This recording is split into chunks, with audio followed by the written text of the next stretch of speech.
এক গ্রামে বসবাস করতেন এক গরিব দাদা। তার একমাত্র সম্বল ছিল একটি মুরগি। তবে এই মুরগিটি সাধারণ মুরগি ছিল না, প্রতিদিন অনেকগুলো ডিম দিত। দাদা সেই ডিমগুলো বাজারে বিক্রি করে ভালো আয় করতেন। ধীরে ধীরে দাদার অবস্থা বদলাতে লাগলো। ছোট্ট কুঁড়েঘরের বদলে পাকা ঘর হলো, পুরনো ছেঁড়া কাপড়ের বদলে দামি পোশাক এলো, আর তার জীবন হয়ে উঠল আরামদায়ক। কিন্তু ধনী হওয়ার পর দাদা বদলে গেলেন।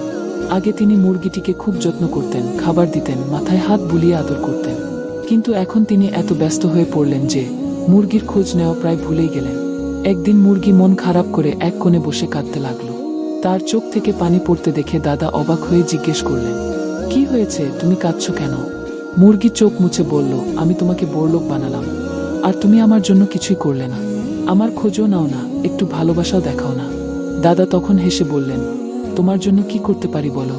মুরগি ফুপিয়ে বলল, ভালো মুরগির জন্য একটাও লাইক সাবস্ক্রাইব করলে না।